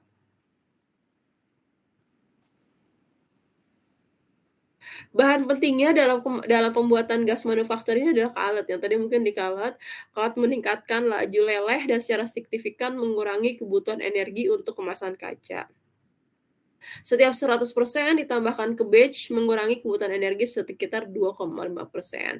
Tapi ini nanti, akan berbeda-beda mungkin, tapi yang pastinya kalet itu ditambahin buat mengurangi suhu dari proses pelelehannya. Karet dapat digunakan, persentase setinggi 80% dari kumpulan bahan meskipun 30-50 paling umum. Ya nanti kayak tadi nih beda-beda nih misalnya buat kemasan, apa namanya, lab mungkin karet yang ditambahin itu maksimal misal 50 untuk ini beda-beda, tapi yang pasti karet itu harus ditambahin supaya untuk mengurangi suhunya. Karena kalau misalnya nggak ada karet, suhu yang digunakan itu, lebih tinggi gitu dibandingin sama yang pakai karet. Terus agen atau pewarna itu umumnya itu ditambahkan pada saat, proses formulasi atau mixing, atau juga ditambahkan pada proses pour art. Jadi pour art itu bisa pour art ini adalah kayak gini nih, jadi di sini ada pour art, jadi ditambahinnya kayak tetes-tetes ketika udah meleleh, itu ditambahin lagi senyawa, apa namanya, senyawa logam atau logam yang fungsi untuk memberi warna, tapi ini nggak umum. Yang paling umum adalah yang tadi, yang pas mixing itu ditambahin, apa namanya, formulasinya itu salah satunya adalah pewarnanya, gitu. Jadi nanti setelah dilelehin di sini, proses pelelehan dengan suhu yang tinggi, itu nanti akan menghasilkan cairan lelehannya, itu disebut juga dengan GOP. GOP. Jadi GOP itu adalah lelehan yang tadi warnanya kuning itu yang bentuknya kayak bentuk, apa ya, buletan-buletan gitu yang dikeluarin, itu namanya bentuknya, namanya GOP. Jadi, lelehan, dari, eee kemasan kaca gitu ya, lelehan yang nanti cikal bakal untuk membentuk, kemasan kaca. Satu gop ini akan menghasilkan satu, kemasan, kaca.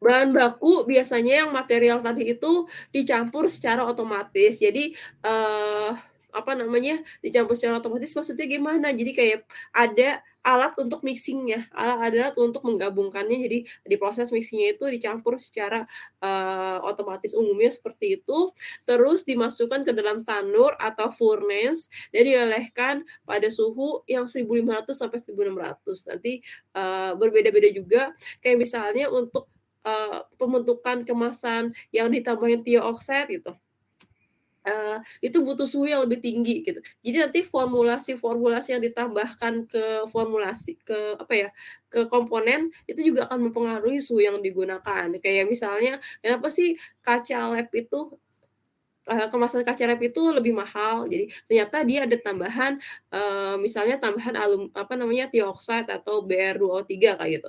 Ternyata ketika ditambahin itu, suhunya harus lebih tinggi untuk melelehkannya, untuk supaya lelehannya itu oke. Ya berarti dari segi harga juga mahal, karena nanti, eee, apa ya, bisa dikatakan biayanya itu juga dipengaruhi oleh biaya listrik yang dihasilkan. Jadi energi di sini maksudnya energi pemanasannya. Terus tungku pembakaran membara terus-menerus dan dikendalikan oleh sistem pengendali. Sebelum dicetak, suhu diturunkan, 1000 sampai 1200 dan lelehan gelas didiamkan beberapa saat. Cairan gelas nanti dijelasin lagi ya, cairan gelas dialirkan ke dalam mesin pembuat botol, lelehan dipotong-potong dengan ukuran yang ditetapkan, dalam bentuk gumpalan kasar. Gumpalan kasar itu merupakan, apa ya, bisa dikatakan yang tadi namanya gop yang tadi. Gumpalan meluncur ke percetakan pertama, lalu percetakannya itu atau, itu akan kayak ada tadi tuh, ada yang namanya hembus ganda. Jadi ada blow, entar kita belajar, ada press, blow, jadi bedanya apa sih yang blow sama blow? Jadi dua-duanya sama-sama ditiup. Entar kita lihat ada juga yang ditekan dan juga ditiup. Jadi ini ada 2 metode di dalam proses pembentukan di kemasan kaca. Dipindahkan ke cetakan akhir atau cetakan wadah, dengan ukuran tertentu lalu dibawa ke ruang, layer itu annealing, pendingin yang bersuhu 45 derajat Celcius. Entar ini saya bacakan dulu tapi entar saya jelasin lagi. Wadah dipanaskan kembali, diproses annealing, kemudian didinginkan secara bertahap. Jadi maksudnya bertahap seperti apa? Yang tadi mungkin video udah dijelasin bahwa, kemasan kaca, itu di bagian luar sama bagian dalam itu beda. Bisa dikatakan bagian luar akan lebih cepat kering atau lebih cepat dingin dibandingin bagian dalam, secara logika kayak gitu ya.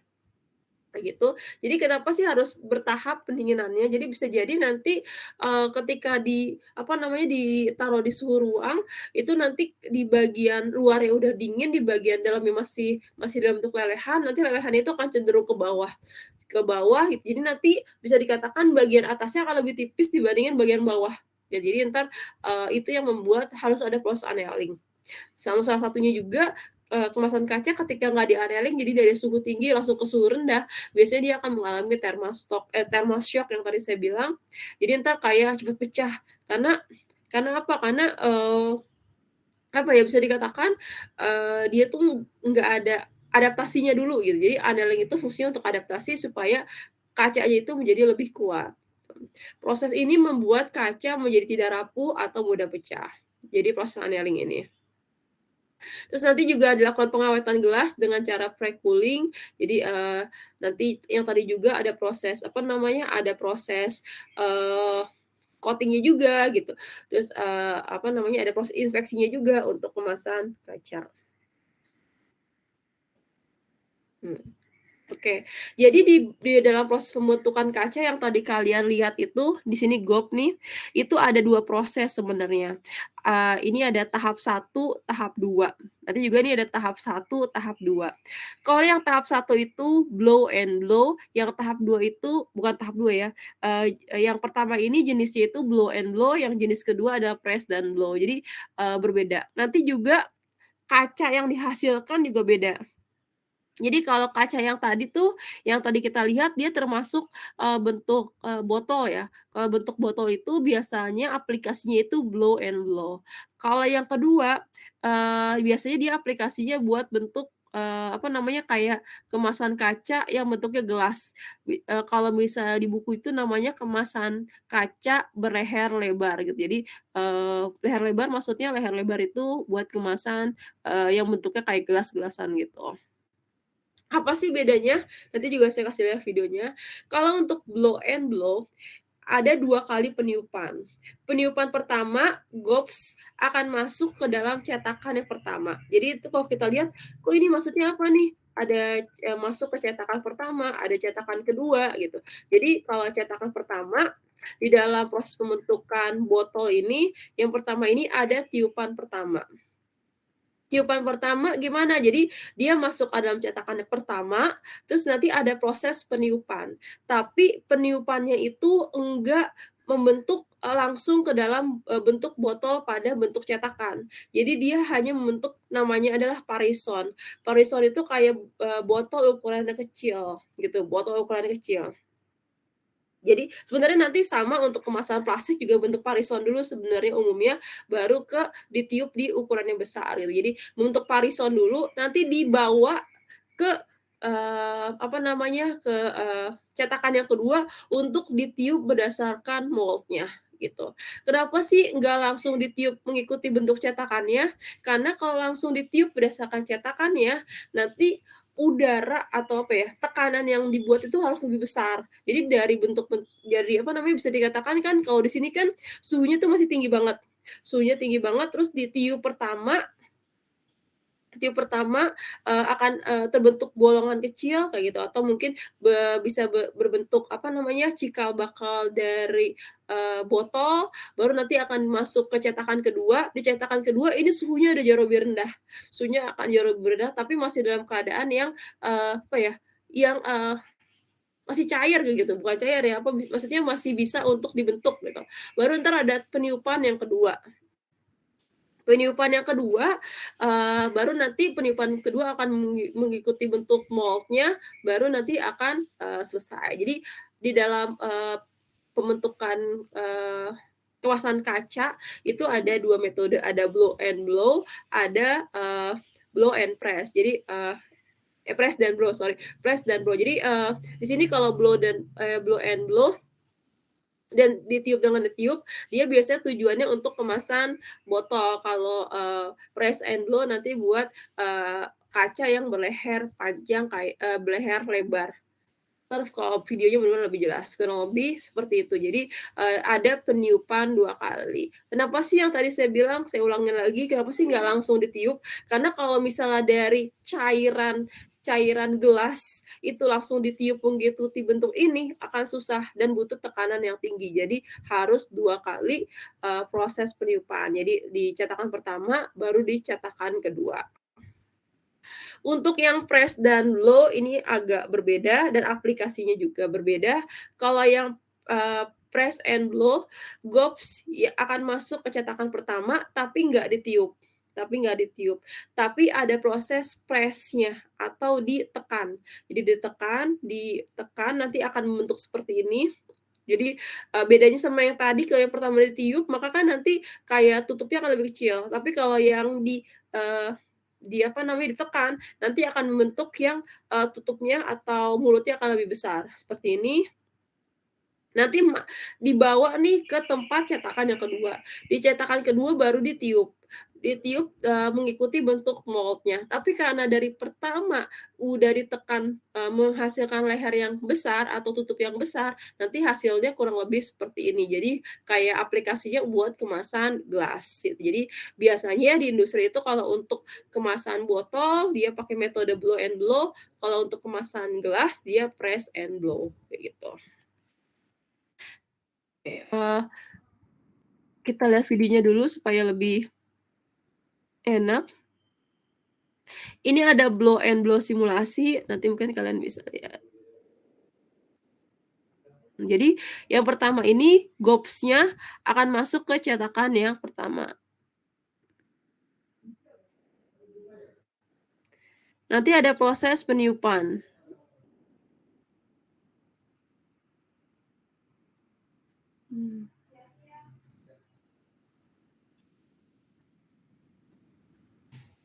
Terus kita apa namanya?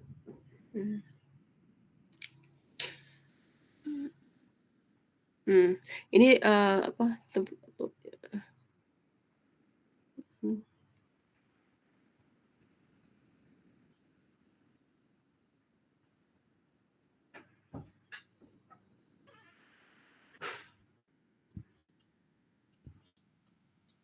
Oke, terus nanti apa namanya? Ditiup yang kedua. Suhunya udah semakin menurun tuh. Ini temperatur.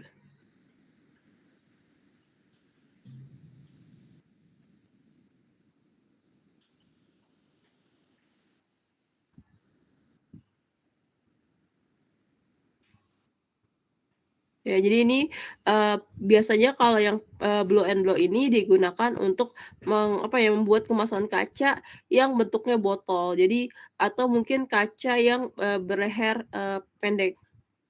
Ini udah ganti ya? Ini oke ya. Jadi ini, kurang lebih seperti ini, nanti kita lihat dulu yang, press and blow.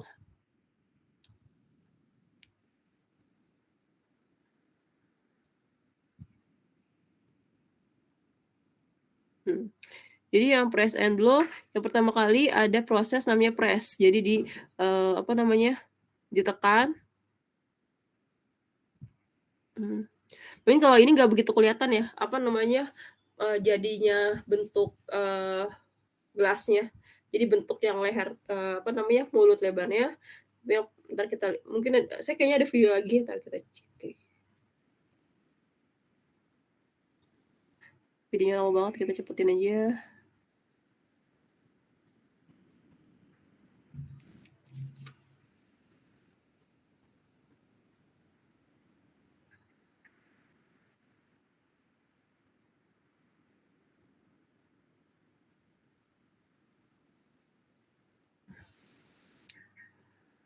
Ini setelah apa namanya, setelah di-press, jadi apa namanya, jadi pembentukan cetakan pertama kali di-press. Baru yang kedua di-blow. Jadi ada bisa menggunakan 2 cara, yang satu blow and blow, yang satu press and blow, gitu.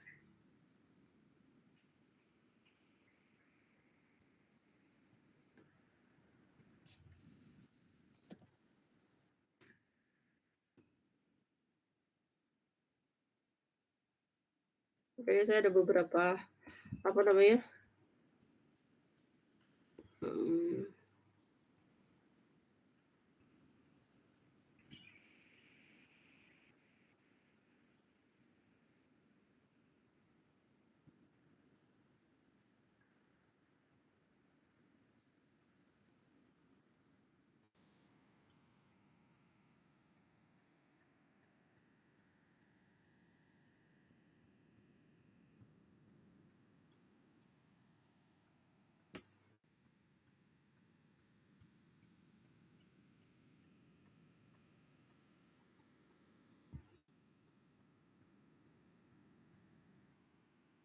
ini plastik, ini beda ya.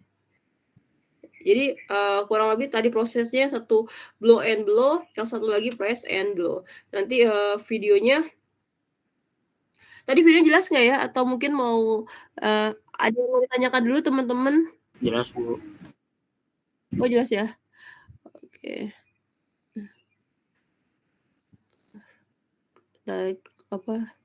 Ya, jadi nanti yang press and blow biasanya dia diaplikasikan buat apa namanya, buat gelas yang berleher lebar. Jadi kayak bentuknya apa namanya, bentuk gelas gitu yang lehernya lebar. Tapi kalau yang blow and blow dia biasanya digunakan untuk aplikasinya buat yang apa namanya, buat kemasan botol. Mungkin nanti kalau ada yang apa namanya, ada yang masih pengen lihat-lihat video tuh di YouTube banyak banget, tapi belum.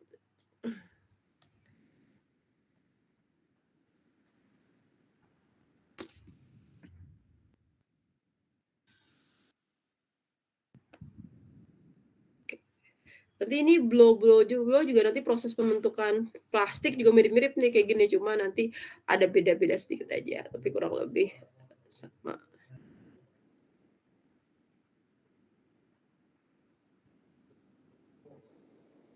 Oke. Terus nanti ada proses namanya setelah dibentuk nih, yang tadi saya bilang itu nggak langsung dikeluarin, tapi ada proses namanya annealing.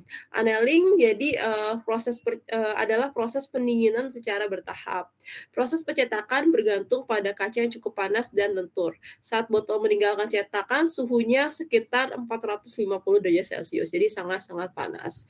Jika wadah dibiarkan mendingin sendiri, konduktivitas termal kaca yang rendah berarti interior akan mendingin lebih lama dibandingin di luar, sehingga hasilnya pendinginan akan terjadi rata dan tekanan akan berkembang di dinding kontainer. Jadi nanti bisa dikatakan yang tadi saya bilang, nanti ada perbedaan ketebalan antara bagian atas dengan bagian bawah kalau misalnya langsung ditaruh tempat dingin. Jadi kayak bagian dalamnya itu udah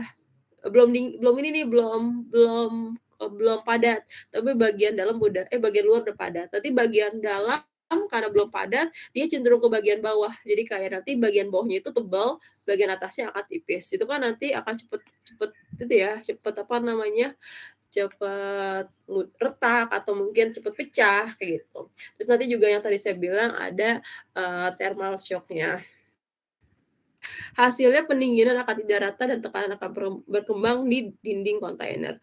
Untuk menghindari hal ini, wadah dipindahkan dengan conveyor ke oven anneal atau bisa disebut juga dengan annealing, yang dikenal dengan layer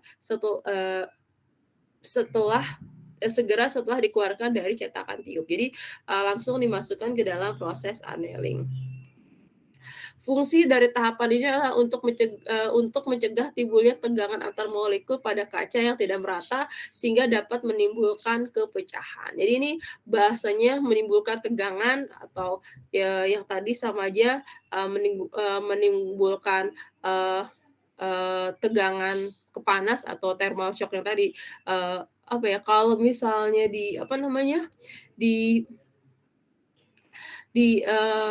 sebenarnya ini bukan berlaku juga pada kaca ya. Untuk makanan juga, nanti kalau misalnya kayak makanan itu ketika mau didinginkan, misalnya dari kita punya UKM nih, kenapa jadi nyambung sih? Misalnya kita punya UKM nih, mau didinginkan langsung ke freezing ke suhu -10 atau -20, itu sebenarnya nggak boleh langsung ditaruh aja, tapi sebenarnya harus ada bisa dikatakan bertahap. Jadi dari suhu ruang ke suhu kulkas dulu mungkin 1 jam atau 2 jam, suhu freezing kulkas baru masuk ke suhu yang lebih dingin lagi. Kadang kalau nggak kayak gitu nanti malah, kayak misalnya nanti, air di dalam sel makanan kita itu akan kayak membentuk kristal-kristal gitu. Kristal-kristal itu nanti ketika dikeluarin nih, misalnya udah ditaruh freezing, dikeluarin, malah produk makanan kita akan jadi cepet rusak gitu. Kurang lebih makanya, biasanya harusnya secara bertahap. Ini juga di aplikasi di material juga seperti itu.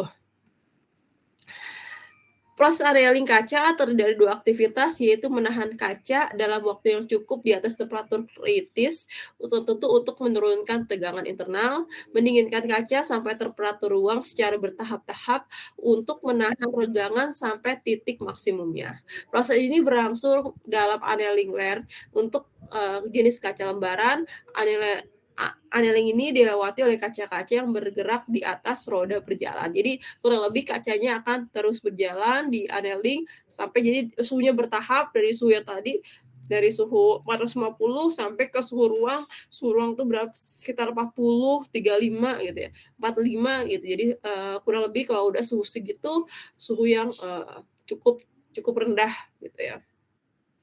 Ukurannya berapa ini sebenarnya tergantung sama jenis annealingnya, tapi ada yang sampai 30 meter, jadi cukup lebar perjalanan, jadi kayak muter-muter gitu. Terus suhu awalnya dari 540, jadi pokoknya diturun-turunkan gitu. Ada yang berturunnya jadi dari 500 langsung ke 400, 300 gitu. Jadi ada yang banyak, jadi tergantung nanti jenis annealingnya. Pokoknya sampai nanti suhu di penutupnya atau di akhirnya itu sekitar 45, kalau ini 60, ada juga pokoknya suhu yang udah di bawah 60 sih harusnya, jadi udah cukup kuat gitu.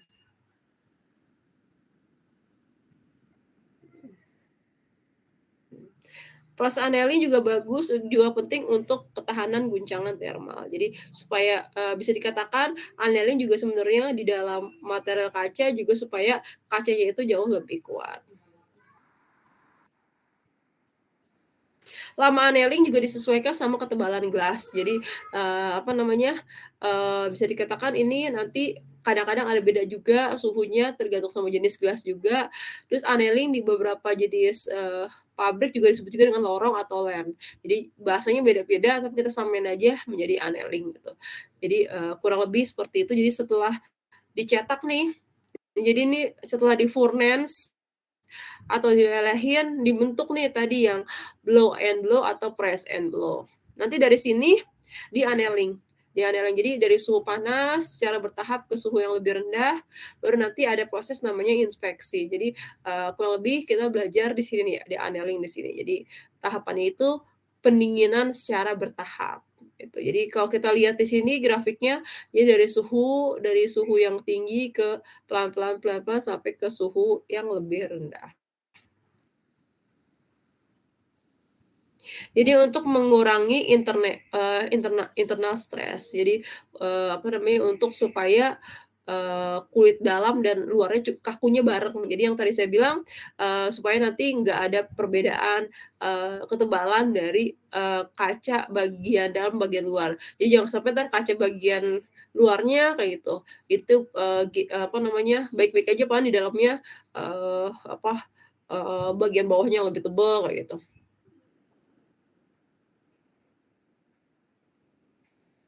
Oke, jadi, kurang lebih, seperti itu annealing. Terus di dalam proses, kemasan kaca itu ada namanya surface coating. Jadi kenapa sih kaca itu relatif halus gitu, atau mungkin lebih lebih kuat, nggak memar gitu, itu sebenarnya ada tambahannya.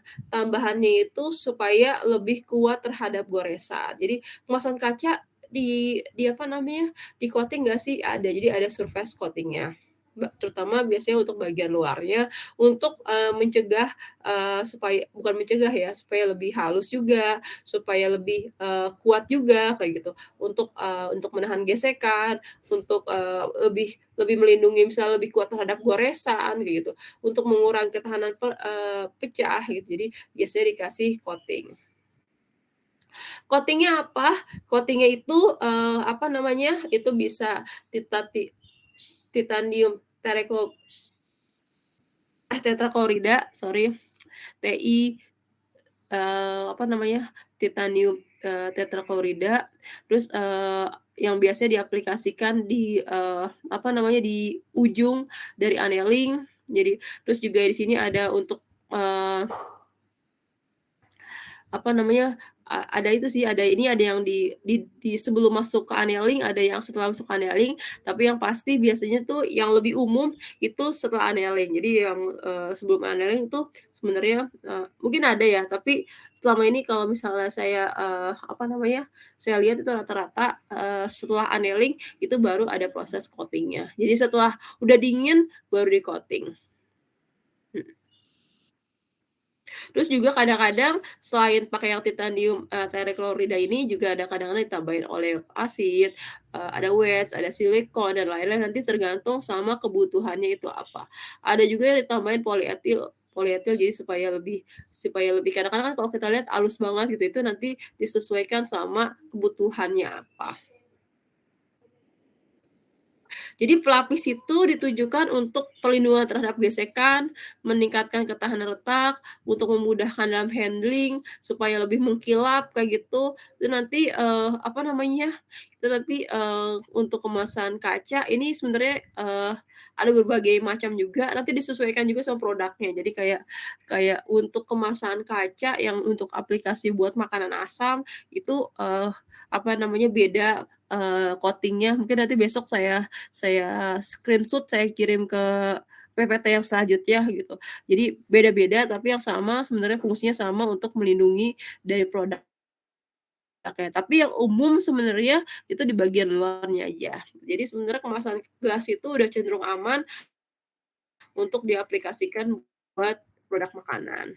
Oke, jadi kurang lebih hari ini dulu, nanti, apa namanya, untuk, proses pembuatannya juga minggu depan akan lebih detail lagi, sama nanti minggu depan kita coba standarisasi dari kemasan kaca. Jadi kemasan kaca ternyata ada standarnya juga loh gitu, ada syarat-syarat yang harus dipenuhi gitu, walaupun sebenarnya cenderung yang tadi, saya bilang aman, karakteristiknya A, B, C, tapi ada standar-standar yang harus pakem-pakem dari kemasan kaca ini.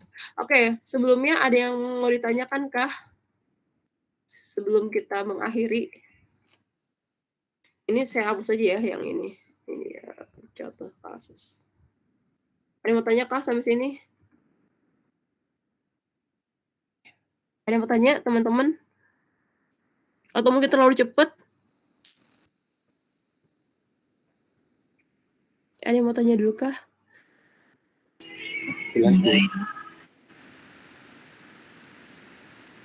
Oke, kalau gitu, kalau misalnya nggak ada yang mau tanya, nanti mungkin silakan dibaca PowerPoint-nya sedikit-sedikit. Nanti kalau misalnya ada yang masih bingung atau mungkin mau dibahas lagi atau mungkin, ada yang mau didiskusikan kembali di pertemuan selanjutnya itu boleh banget, terkait dengan proses pembuatannya atau mungkin masih bingung atau mungkin, Bu, nanti di grup bilang, "Bu, tolong cariin video, tentang pembuatan yang lebih detail," gitu, itu, itu nanti dikabarin aja.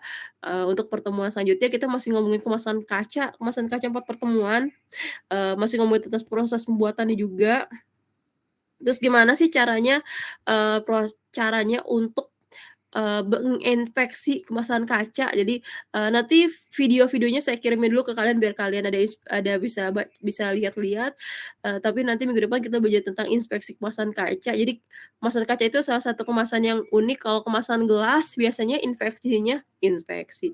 Pemeriksaannya itu, mungkin kadang-kadang nggak semuanya, jadi kayak, apa namanya, kayak, dari 10 kemasan gelas atau kemasan plastik itu 1, tapi untuk kemasan kaca itu semuanya wajib diinspeksi. Kenapa? Karena bahayanya, jadi bahaya mungkin kayak pecah, atau mungkin bahaya mungkin lain-lain, makanya inspeksinya bener-bener satu-satu gitu, satu-satu dicek. Kalau ada satu yang nggak sesuai standar, langsung dikeluarin, nanti bisa dijadiin kalkin lagi gitu, tapi, bisa dikatakan, apa ya, bisa dibilang jadi, kalau untuk kemasan kaca emang, kemasan yang tadi mungkin ada video bilang kemasan yang paling baik untuk, produk makanan juga, tapi balik lagi akhirnya tergantikan karena yang tadi saya jelasin juga. Oke, untuk hari ini cukup sekian, terima kasih banyak adik-adik atas waktunya, tetap semangat, saya tutup, assalamualaikum warahmatullahi wabarakatuh. Waalaikumsalam. Waalaikumsalam warahmatullahi wabarakatuh. Makasih, Bu. Makasih, Bu. Terima kasih, Bu. Terima kasih, Bu.